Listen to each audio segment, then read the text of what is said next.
Guy Oseary and Ashton Kutcher. We will handle now a short interview, and then we will open the floor to Q&A. We appreciate the fact that because of the rain we had to get all of you over here, and it will be nice if you will try to keep as quiet as possible. Guy, let me start with you. You have your microphone? Ken.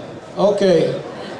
Can you tell us a little bit about yourself and what the hell you are doing here? Well, I was born here. Close. I was born here in Jerusalem, Yerushalayim. Ben Yehuda. אמא שלי גרה פה. אמא של גיא, תרימי יד. גיא לא הולך לשום מקום בלי ההורים. I said you are not going anywhere without your parents. No.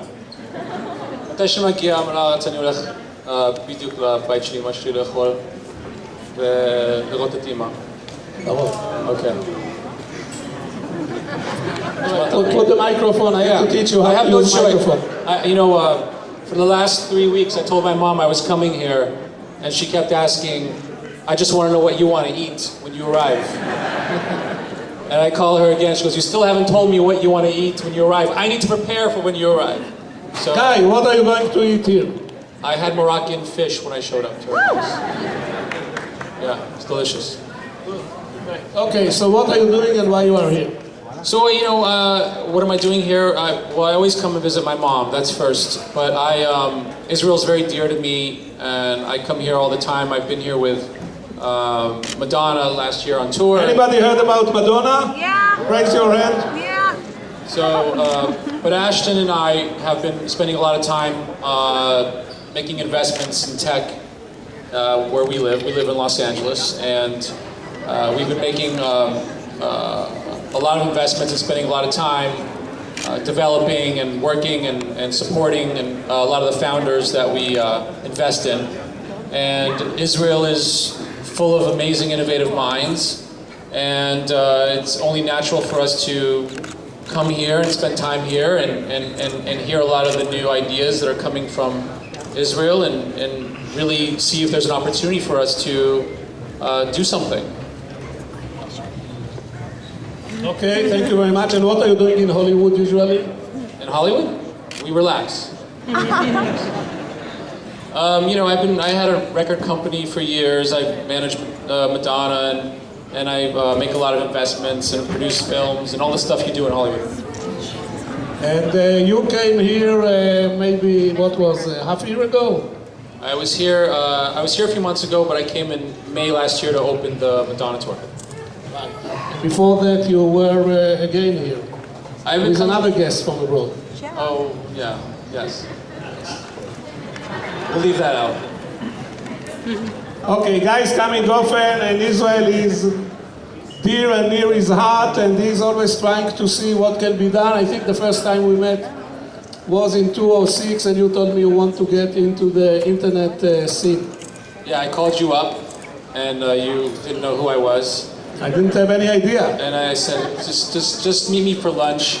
And you took the time out. We went to Monterey or something. Yes. And now, 7 years later, you are pursuing it strongly. Yes. Very good. Ashton, your mother is living in Israel? No. So what the hell you are doing here? What brings you here? Well, I've been fortunate enough to come here several times. It's like, I think, my 4th trip to Israel. 4? You said 4? Like 1, yeah, 2, 3, 4? 1, 2, 3, 4. 4. Aleph, Bet, Gimel, Dalet. So the previous 3 times I've been here, I came on spiritual endeavors. Sort of coming back to the source of creation and trying to get closer to that. And as a creative person, being close to a source of creation is really inspiring. And this place has been inspiring for me.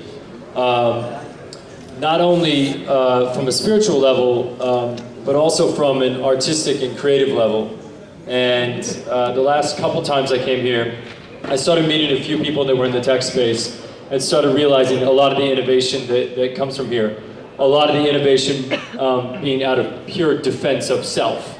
But that innovation then can spawn commercial endeavors that can be much greater than that. And in addition to that, a lot of the base communication companies.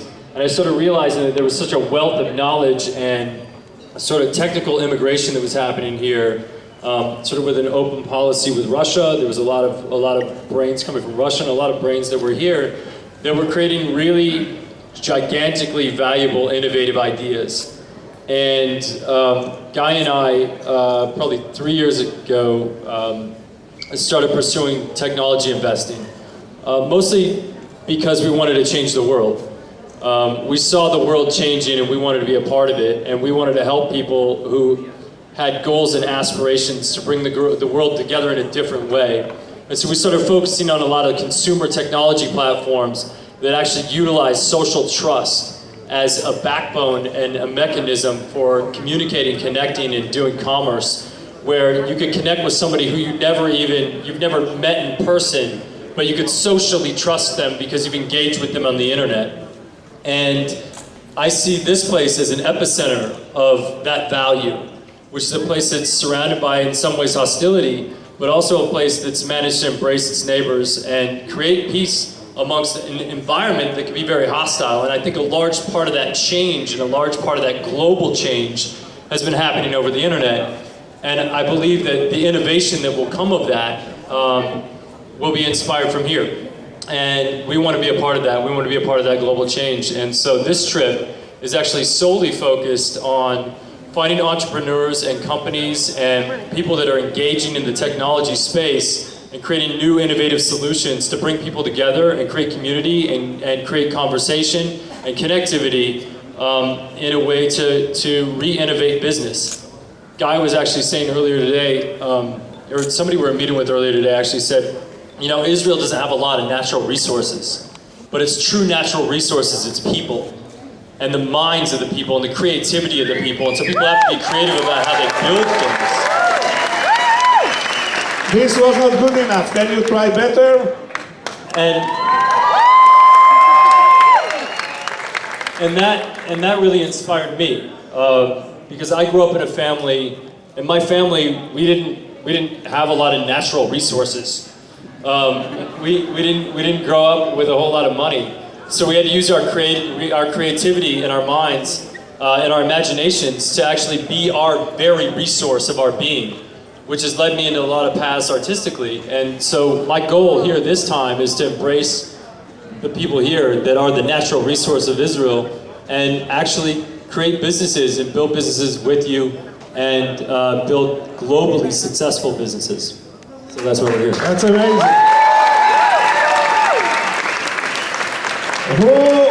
Who want to be embraced by Guy and Ashton? Raise your hand. It seems like you have here a very receptive audience. Ashton, you started in the traditional cinematography, this is how you call it, film industry.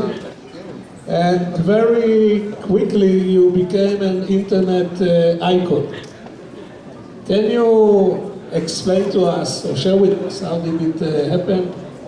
This, I wouldn't say transformation, but maybe delineation, expansion of your reach.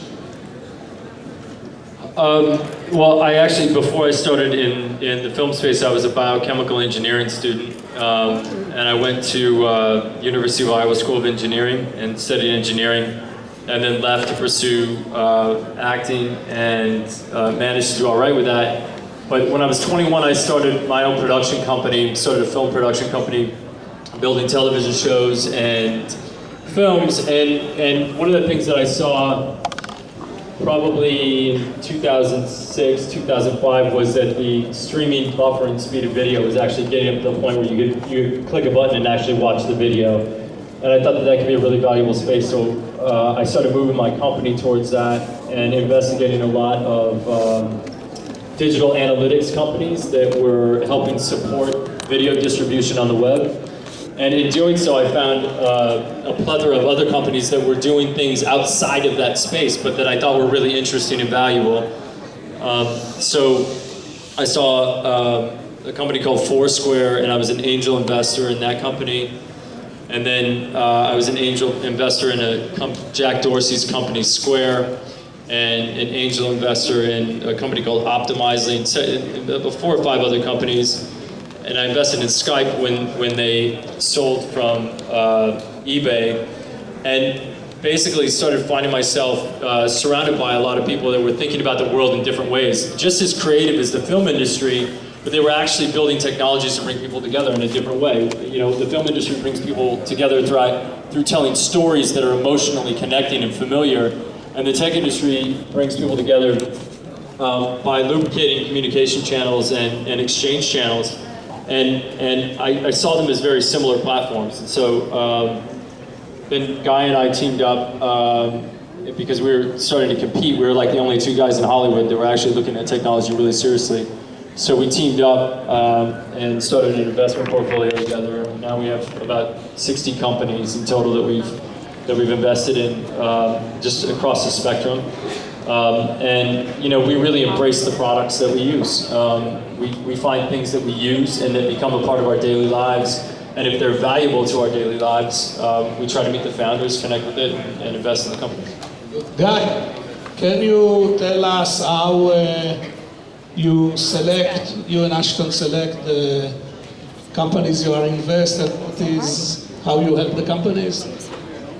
Well, I want to also talk about, as he came from film. Yeah, you can talk about the background. Consider my question only as a way that give you the right to talk. You answer any question you want. Even the question I'm not asking. Go ahead.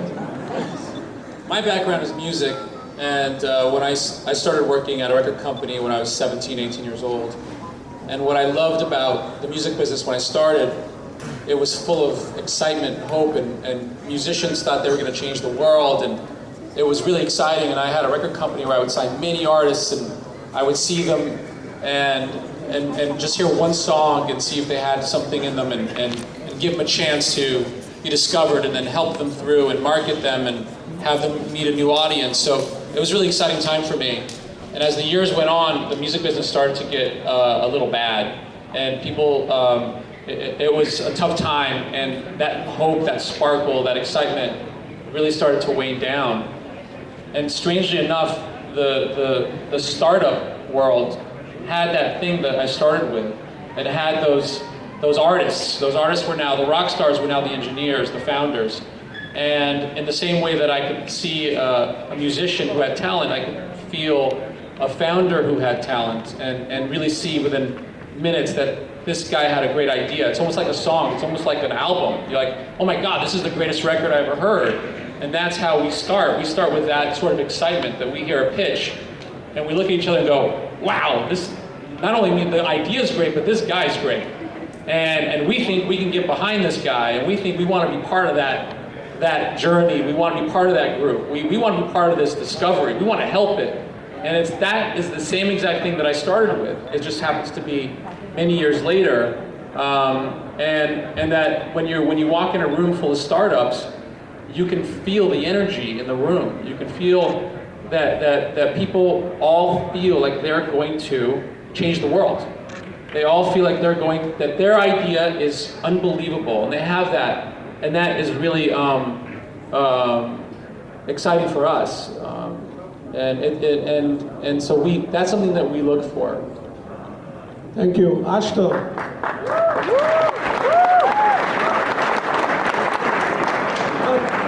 Not bad for an Israeli boy. Thank you, Guy. Ashton, so you live between internet, film, and chemical engineering. How could you give up such an exciting area as chemical engineering and go to such the dry area as film? Tell me, Ashton, I heard you say Aleph Bet Gimel Dalet. You know a little bit more Hebrew? הכל בסדר. We will.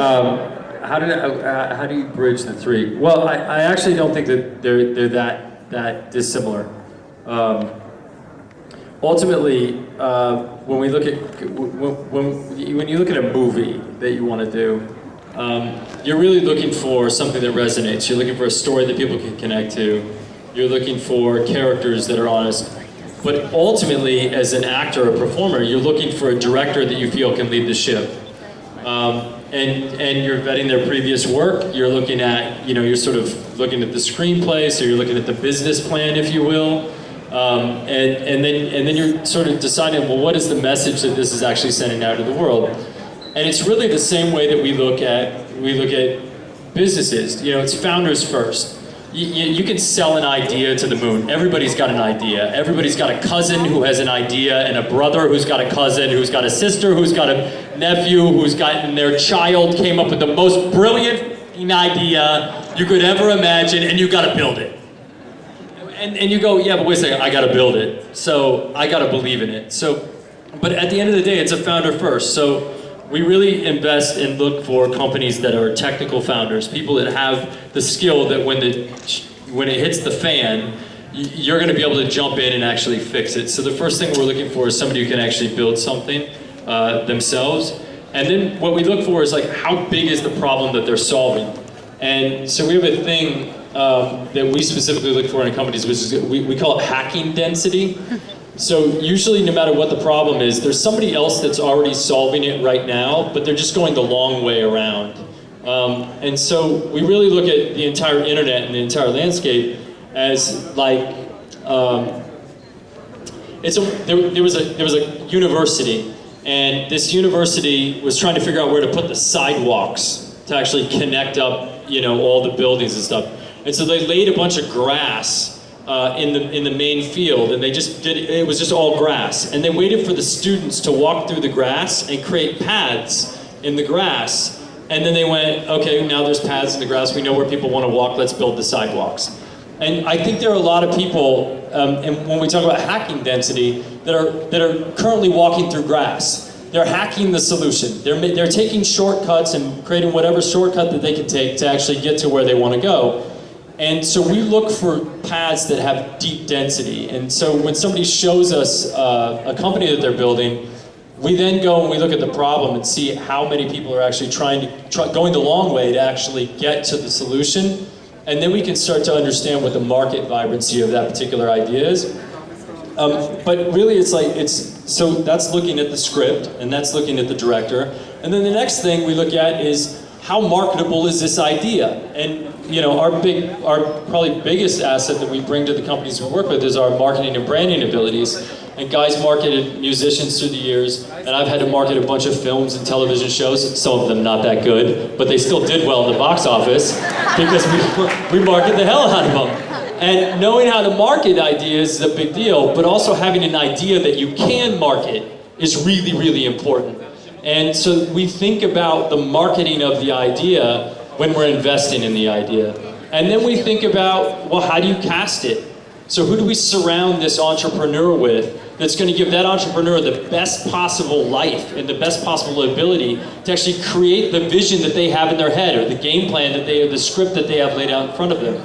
And so we try to surround them with other investors that bring values that maybe they don't know. You really, the smartest guy in the room surrounds him with a bunch of people that know a lot of stuff he doesn't know, and the best at knowing those things. And so we try to create a good surrounding cast for an entrepreneur with the other investors and the other engineers that they bring into their company. And so it's really not that dissimilar when you look at the film industry and you look at helping entrepreneurs build companies, which is what we do. Thank you very much. Who the audience goes to sleep and dream that he will wake up in the morning Ashton Kutcher? Raise your hand. Ashton, any advice? I don't even understand that question. What does that even mean? A young boy, a girl, a young man or woman want to become very successful, I learned this a long time they ago. should go and study chemical engineering. This is a lesson I learned a long time ago. I actually, funnily enough, I learned it in Israel from my Kabbalah teacher. And we were actually at the grave of Rabbi Kiva. And Now we talk. and Moshe, come over. we were there, and I started to cry. Like, I just had this emotional response to being there and being close to this energy, because I'd heard all these stories about Rabbi Kiva and all the incredible things and the sacrifices that he made. And I said to my teacher, how do I be more like Rabbi Kiva? And he looked at me and he said, you don't need to be more like Rabbi Kiva. You need to be more like Ashton Kutcher. Because you're not going to get to the gates and have someone say, why aren't you more like Rabbi Kiva? They're going to say, why aren't you more like Ashton Kutcher? Why didn't you accomplish the things Ashton Kutcher was supposed to accomplish? Why didn't you face that adversity the way Ashton Kutcher was supposed to face it? And I personally feel any entrepreneur that's trying to be another entrepreneur or somebody else is actually looking in the wrong direction. You don't look out for inspiration, you have to look in. And you have to ask yourself, how can I be better today at doing what I'm doing and solving the problem I'm trying to solve with my company? So I would encourage no one here to try to be like me, just try to be like you. That's a very good answer. Now, everybody in the audience want to shake your hand and to take a photo and to tear a piece of your shirt or something. Or one hair, only one hair. Can I? Okay, but I want to introduce to you one friend of mine, one special friend who is in the audience. Moshe, can you please come over? Don't be shy. This is Moshe. Moshe is very bright, young, ultra-Orthodox who also have a startup. Come over, Moshe, don't be shy.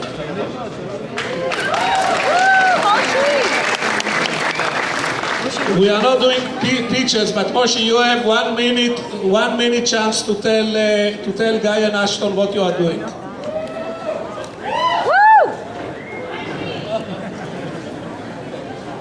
I have a startup. Okay, it's an elevator pitch. My startup is helping you edit your video less than 30 seconds. You shoot video with your iPhone. So you shoot a bunch of shootings, and you want to edit them, and you want in 30 seconds to edit it. We let you do it. Startup called ClipUp. Now, Moshe, more interesting. Any other ultra-Orthodox in the audience? One, come over also. Tell Ashton and Guy how ultra-Orthodoxies got involved in high-tech.